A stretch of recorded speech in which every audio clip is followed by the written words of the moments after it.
اب کسی اور وقت کا انتظار نہ کریں۔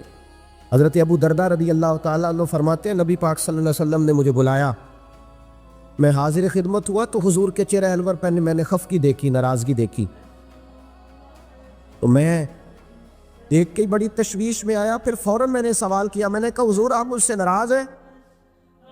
نبی پاک صلی اللہ علیہ وسلم نے جب لفظ کہے تو فرماتے ہیں میں کانپنے لگا، مجھے دن کے اجالے میں اندھیرا نظر آنے لگا۔ محبوب نے فرمایا ہاں میں تجھ سے ناراض ہوں۔ حضرت ابو درداء کہتے ہیں میں ٹوٹ گیا کچھ دیر کے لیے، دل کرے آسمان ٹوٹ جائے، زمین پھٹ جائے، تارے جھڑ جائیں، سمندر بہہ جائے۔ میں تڑپنے لگا، میں نے کہا حضور کیا ہوا، کیوں ناراض ہے؟ تو محبوب پاک نے فرمایا آج سویرے میں نے تجھے دیکھا ہے تو کل ہی سے گزر رہا تھا حضور، گزر رہا تھا، اور میں تیرے ساتھ ابو بکر صدیق بھی تھے، حضور تھے۔ تو فرمایا پھر تجھے خیال نہیں آیا تو میرے ابو بکر کے آگے آگے چل رہا تھا، تجھے خیال ہی نہیں آیا تو ابو بکر صدیق کی عظمت کو نہیں سمجھا؟ فرمایا اس دنیا میں نہ کسی پہ سورج طلوع ہوا نہ غروب ہوا جو میرے ابو بکر صدیق سے افضل ہو، تو اس کو۔ اور علامہ اسماعیل حقی نے تفسیر روح البیان میں حدیث لکھی ہے، ایک نوجوان نے آ کے عرض کیا تھا یا رسول اللہ میرے رزق میں برکت نہیں، جو کام کرتا ہوں فلاح ہو جاتا ہے، تو میرے نبی پاک نے فرمایا سفید داڑھی والے بزرگوں کے آگے آگے نہ چلا کر، ان کے پیچھے رہا کر، اللہ تیری روزی میں برکت پیدا فرما دے گا۔ یہ جو بے ادبی ہے نا، بے ادبی یہ نقصان دیتی، یہ نقصان دیتی ہے۔ خاموش ہے دل بھری بزم میں چلانا نہیں اچھا، ادب پہلا کرینہ ہے محبت کے کرینوں میں۔ ادب بڑا ضروری ہے، اگر ادب نہیں تو کچھ بھی نہیں۔ اگر انسان تعظیم کرنا نہیں جانتا تو وہ تو کسی حد کا پابند ہی نہیں، اور جو آدمی جھکنا نہیں جانتا وہ تو مردہ ہے، اس لیے کہ جو اکڑ جاتا ہے وہ مردہ ہوتا ہے، جس میں لچک ہوتی ہے وہی تو زندہ ہوتا ہے۔ تو بھائی ادب، آج پوری دنیا میں امت مسلمہ کے حکمران سوچ رہے ہیں، پورے اسلامی ممالک کے سفیر اکٹھے کر کے وزیر داخلہ سامنے بٹھائے، اور پھر وہ کہنے لگے بڑی جلدی ہم منت کرنے والے ہیں، ہم اقوام متحدہ کی منت کریں گے کہ ہمارے نبی پاک علیہ السلام کی بے ادبی ہو رہی ہے تو ذرا ہماری سنو۔ یہاں نا کسے باشد میں ساری جماعتوں کو ایک نظر سے دیکھتا ہوں، یہاں کسی جماعت کے لیڈر کے بارے میں بات کرو تو سویرے تماشا لگ جاتا ہے، روڈ پہ اسمبلی میں مکے چلنے شروع ہو جاتے ہیں، اور رسول اللہ صلی اللہ علیہ وسلم کی ناموس کی بات ہوتی ہے تو وہ لوگ جن کو آپ لائنوں میں لگ کے ووٹ دیتے ہیں وہ لوگ اس پر کمنٹس کرنا بھی پسند نہیں کرتے، دو جملے کہنے بھی پسند نہیں کرتے۔ سنو جناب ابو بکر صدیق رضی اللہ تعالیٰ عنہ کا فتویٰ کیا ہے۔ حضرت ابو بکر صدیق رضی اللہ تعالیٰ عنہ کو جناب عمر نے آ کے مشورہ دیا، کہا جناب حالات اچھے نہیں ہیں، محبوب کے وصال ظاہری کو تھوڑا وقت گزرا ہے اور کئی قسم کے لوگ بغاوت کر رہے ہیں، وہ مسلمہ کذاب جس نے ختم نبوت میں لقب لگایا ہے، آپ تھوڑی مہلت دیں، ذرا تھوڑا اس کو موقع دیں، وہ بے ادب تو ہے پر ذرا تھوڑا موقع دیں اس کو، تھوڑے حالات صحیح ہو جائیں گے تو پھر مقابلہ کر لیں گے اس کا۔ حضرت ابو بکر صدیق نے جناب عمر فاروق جیسے شخص کو گھورا، فرمایا عمر تجھے تیری ماں روئے، اسلام لانے سے پہلے تو سخت تھا، تجھے کیا ہو گیا ہے؟ فرمایا میں مدینے میں اکیلا بھی رہ گیا اور جنگل کے درندے آ کر میری بوٹیاں بھی نوچ کے لے گئے، پھر بھی میں رسول اللہ کی عزت کے ناموس کے تحفظ کے لیے میدان میں اکیلا کھڑا ہو جاؤں گا، مجھے کسی شخص کی پرواہ اور حکمران کا شکوہ کیا کرنا۔ یہاں گھی کا ریٹ زیادہ ہو جائے تو ہمارے ہر پھٹے پہ ایک ٹاک شو لگ جاتا ہے، ہر چوک میں ایک بحث ہونے لگتی ہے، پھر ریٹ۔ یہاں کل کوئی سیاسی بیان داغ دے گا تو دیکھنا کس طرح لوگ، لیکن ناموس رسالت کے مسئلے میں نا وہ جس طرح 4 5 10 اینکر ہیں ہمارے ملک کے، وہ بیچارے اپنی تنخواہ سیدھی کرتے ہیں، وہ کہتے ہیں نبی پاک صلی اللہ علیہ وسلم نے تو اپنے بے ادب کو معاف کیا، حضور نے تو اپنے بے ادب کو معاف کیا، نبی پاک نے تو اپنے نافرمان۔ او خدا کے بندے کیسی بات کر رہا، کس قسم کا شخص ہے تو؟ او اللہ کے بندے، نبی پاک نے اپنے بے ادب کو معاف کیا، کسی صحابی نے نبی پاک کے بے ادب کو معاف نہیں کیا۔ اگر کسی غلام نے معاف کیا تو بتلا، اور رسول اللہ صلی اللہ علیہ وسلم نے بھی اس کو معاف کیا جو چھپ چھپا کے در رسول پہ آ گئے، ورنہ تو میرے حبیب نے فرمایا میرا بے ادب اگر کعبے کی دیوار کے ساتھ بھی لپٹا ہوا ہو تو وہاں سے نکال بھی قتل کر دو، اس لیے کہ دنیا میں سب سے بڑا فتنہ پرور وہ ہے جو رسول اللہ کی بے ادبی کا نکالتا، وہ فتنہ پرور۔ میرے بھائی نبی پاک صلی اللہ علیہ وسلم کے ساتھ امت کا جو رشتہ ہے وہ وارفتگی کا رشتہ ہے، وہ جنون کا رشتہ ہے، جنون کا۔ قرآن مجید نے کہا یا ایھا النبی انا ارسلناک شاہدا ومبشرا ونذیرا، اے محبوب ہم نے آپ کو خوشخبری دینے والا، ڈر سنانے والا، حاضر ناظر، گواہ بنا کے بھیجا ہے، لتؤمنوا باللہ ورسولہ، تاکہ لوگ اللہ پر ایمان لائیں، اس کے رسول پر ایمان لائیں، وتوزروہ وتوقروہ، اور پھر آپ کی تعظیم اور توقیر کریں،